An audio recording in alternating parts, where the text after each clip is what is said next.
have something here that I want to share. Where did I put it? Oh, here it is. This bad boy. Oh yeah, This bad boy. okay. Look at this thing. Let's my make a little section over here. Just we'll clear the arena. Take a drink.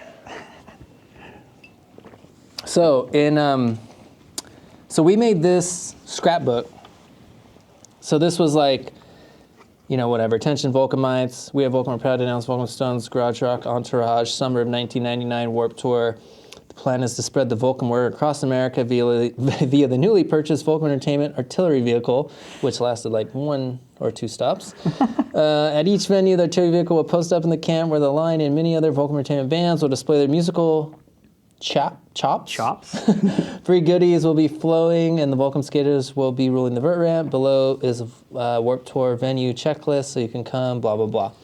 So this was like, whatever, the original routing, so to speak.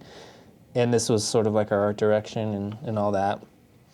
And then throughout the show or whatever, so like this was the actual like floor plan that I designed with my sweet PowerPoint skills at the time. Or no, Cork. I did this in Cork. That's impressive. That I do, dude. In '99, I also did all of I learned with art director. I did all the packaging for the bands. Sick. Just using with this guy Ethan Anderson is amazing. Our former creative director. So this diesel coach, right, was had all of the whatever trailer. We built this stage, the full DIY vibe. Oh, we're gonna sell some merch over here. Video viewing area, like that ever happened. So this was basically what it ended up being, like this sweet coach, which again, the windshield fell out. It started in Texas. This was the first show. Yeah.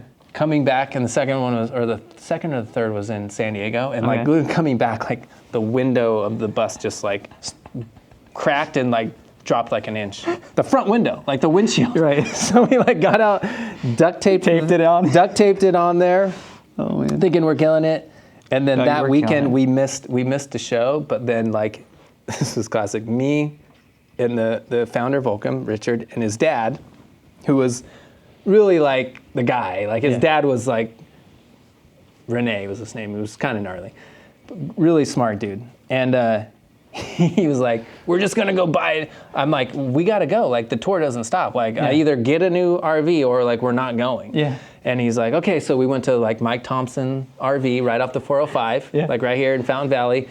And just one afternoon, and it was on the off day because we missed the show in San Diego because I'm like, I got no bus. We can't do it without the bus. This is the deal, So, because we had these tents, see how the stage, we built these little wood, they're just plywood things, and these were 4x8 sheets, and we would take the stage apart with all these little stands, we'd load it into the trailer every day, all this PA, all that, and we were self-sufficient. We could roll into a Kmart parking lot and pop that thing up. 6x10 trailer?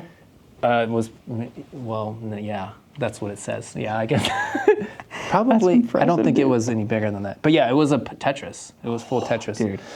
So anyway, we went in, we bought this RV, oh yeah, see, that's sort of that's before all the glitz and glamour. The glitz, yeah. But no, we went and bought this RV, day, boom, boom, have Ryan drive it. And I'm like, okay, driving this thing. And, I'm I don't know, 21 maybe? Yeah. I'm pretty young. I don't have a lot of experience. I've traveled a lot. I've had street experience, I guess, because I had traveled a lot snowboarding with the founder.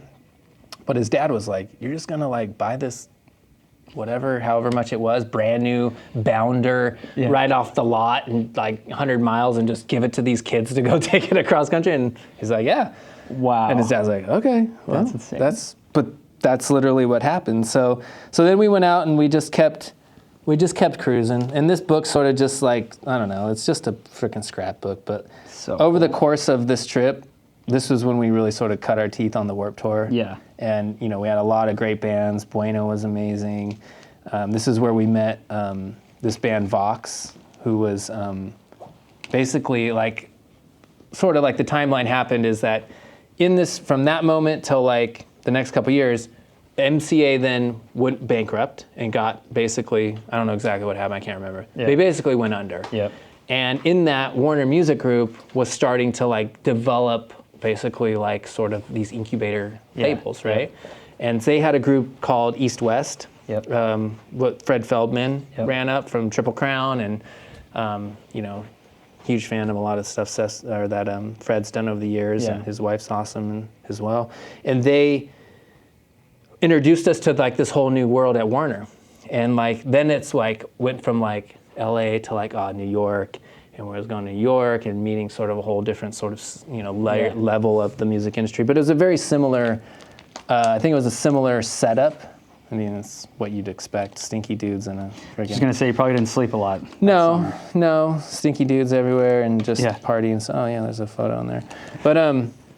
But anyway, like, so I'd met Fred, and we started to, we started to basically put another deal together. And at that point, we were, doing a very similar thing. We were in MCA, but we started to sign, more bands. And, like most labels, you have to sort of throw a bunch of stuff at the wall and hope that something sticks. Yep.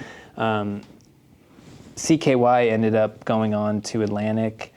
There was a band, Pepper ended up doing, I want to say they did a record with Atlantic too, maybe, but they kind of liked us. Yeah. There was a band called Vox, which is still one of my like favorite bands of all times, that we have 2 records with, and then they went on and did a major label record with Atlantic, and they put a single out that was like incredible, and unfortunately the band, like some bands, they just sort of doesn't happen. Fizzle out. But I still have here, I gotta show you, because I mean, this is the moment, right? I should show it. This was the very first, Vox buyout amount. Look at that, dude. So I was like, paid on behalf of Atlantic Records Corporation, whatever, 04, January. Oh, it's like almost the anniversary. Oh, yeah. Wow. I guess I missed it. But 85,000. Dude, that's 20 years. Yeah. It's been a 20 years since. And I'm gonna forget, Mike Nebrega was like, we gotta frame that check. And I'm like, nah, that's stupid. But here we are. Definitely, dude. That's today. Yeah. No, that is today. Is it really? Yeah, dude. Oh, well, there you go. So fucking, it was meant to be. Yeah, 20 years. 20 year anniversary, unplanned. That is so cool. So yeah, that was just a cool moment, and something that will, like, I don't know, as someone who signed bands and like tried to artist develop. Yes. That was a fucking cool moment. Massive. So.